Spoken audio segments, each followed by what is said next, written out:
Assalamualaikum. Terima kasih untuk kawan-kawan semua yang selalu setia hadir di channel kami. Untuk yang belum subscribe, jangan lupa ya, klik subscribe dan tekan tanda lonceng. Untuk kesempatan kali ini, kami akan bercerita dan menggambar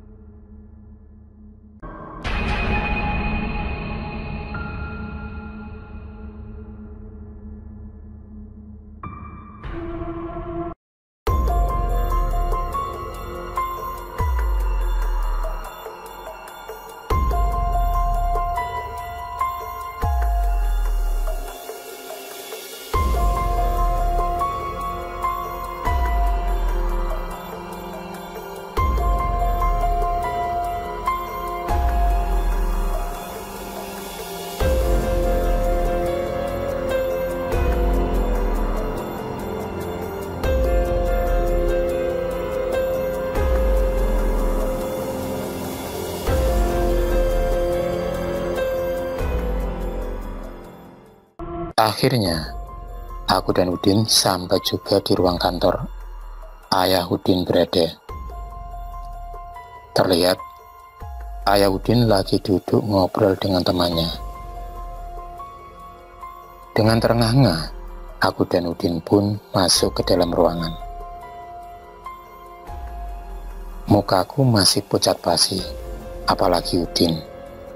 Perlu keringatnya bercucuran, kayak orang habis mandi.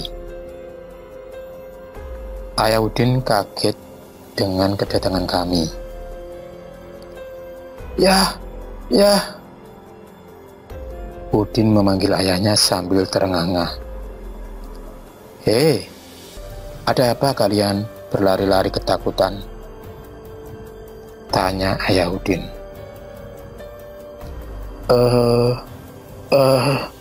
Tadi kami habis lihat hantu di dalam ambulan dan dekat kamar mandi ya, jawab Udin. Yang benar. Iya ya, benar, jawab Udin dengan nafas terengah-engah. Oh, ya udah, sini duduk sini, jawab Ayah Udin. Aku dan Udin pun duduk. Kemudian, Ayah Udin mengambilkan kami air minum 2 botol untuk kami berdua. Ini, minum dulu, kata Ayah Udin. Aku dan Udin pun meminum air tersebut. Akhirnya, terasa agak lega setelah tenggorokan kami dibasahi air dingin itu. Terasa kayak berenang di air terjun. Wow, seger benar. Teman Ayah Udin hanya tersenyum.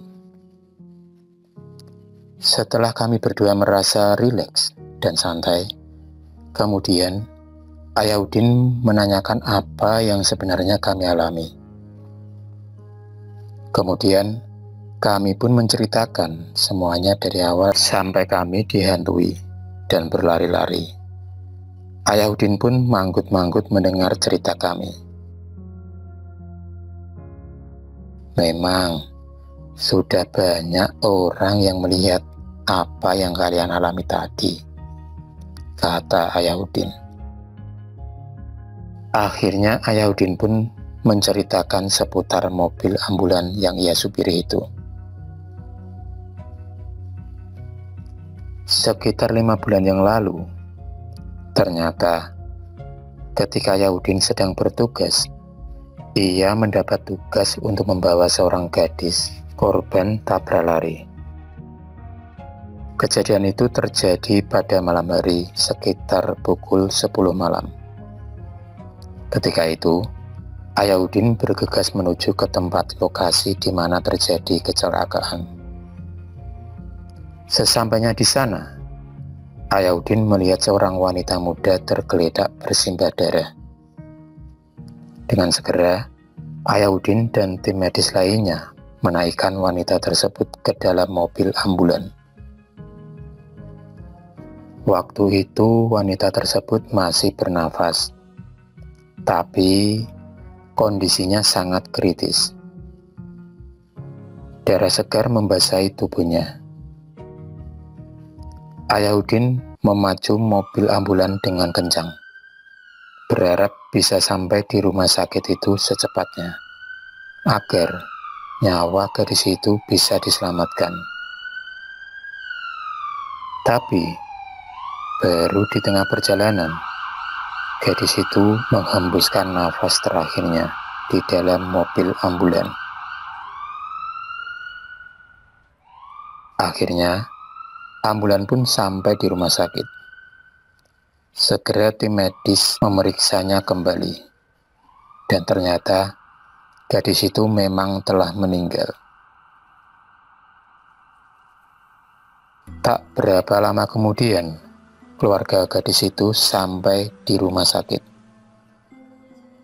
Mereka menangis semua melihat kondisi gadis itu. Mereka sedih. Kenapa keluarganya meninggal dengan nasib yang tragis? 1 minggu kemudian, sopir mobil yang menabrak gadis itu pun tertangkap polisi untuk mempertanggungjawabkan kejadian itu. Ternyata, selama ini setelah kejadian itu, sopir yang menabrak gadis itu dihantui rasa ketakutan. Dia sering teringat dan diteror arwah gadis itu dalam mimpi yang seperti nyata. Malam itu, saat Ayahuddin habis mencuci mobil, kejadian aneh pun mulai muncul. Tiba-tiba, ada suara isak seorang wanita dari dalam mobil. Ia merintih kesakitan dan minta tolong.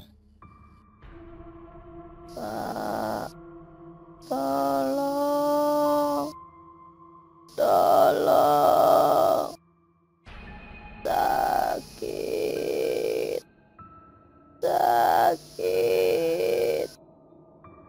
Terdengar suara rintihan itu berulang kali.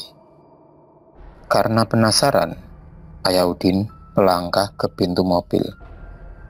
Dan dengan membaca bismillah, Ayahuddin membuka pintu mobil.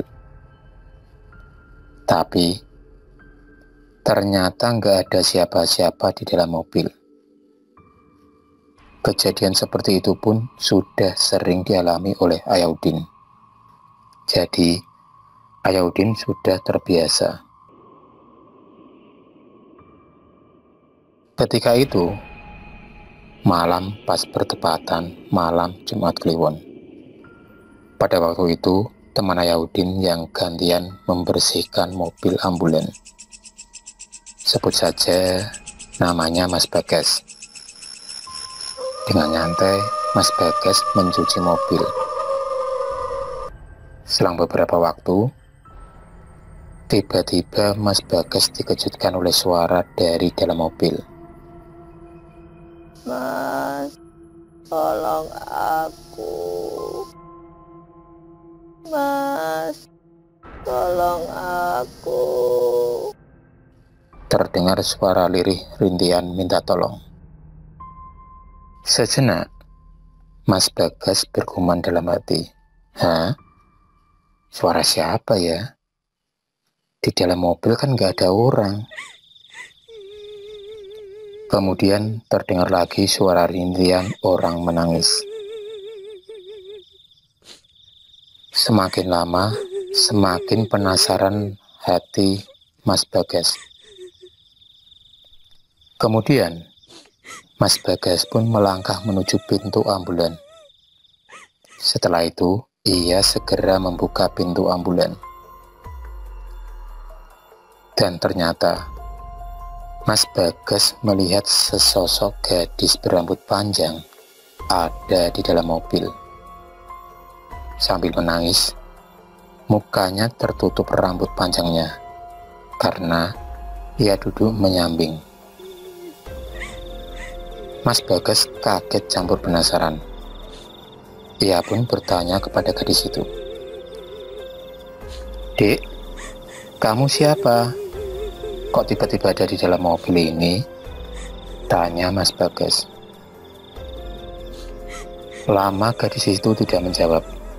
Ia hanya terus menangis dan menangis. Kemudian, tiba-tiba gadis itu menoleh dan bergeser. Alangkah terkejutnya Mas Bagas ketika gadis itu menatapnya. Ia melihat seorang gadis yang mukanya pucat dan berlumuran darah. Darah menetes di sekujur baju yang dikenakannya. Sontak, Mas Bagas sampai nggak bisa ngomong apa-apa. Mau teriak, tidak bisa. Badannya gemetaran. Kakinya terasa lemas, tak bisa digerakkan. Sampai-sampai Mas Bagas ngompol di celana. Dalam keadaan yang seperti itu, Mas Bagas hanya bisa berdoa dalam hati membaca ayat kursi. Dan tiba-tiba gadis itu tertawa, kemudian menghilang. Peluh bercucuran. Tiba-tiba ia dikagetkan lagi dengan pundaknya seperti ada yang menepuk dari belakang. Udah ketakutan, masih ada lagi yang menakuti dari belakang. "Gas, udah nyucinya." Terdengar suara dari arah belakang. Dengan memberanikan diri, Mas Bagas menoleh ke arah belakang. Dan ternyata yang menepuk pundaknya itu adalah Ayah Udin. Ia pun lega. Ternyata bukan hantu lagi yang dilihatnya. Setelah kejadian itu, banyak juga orang-orang yang pernah dihantui oleh sosok gadis berambut panjang tersebut.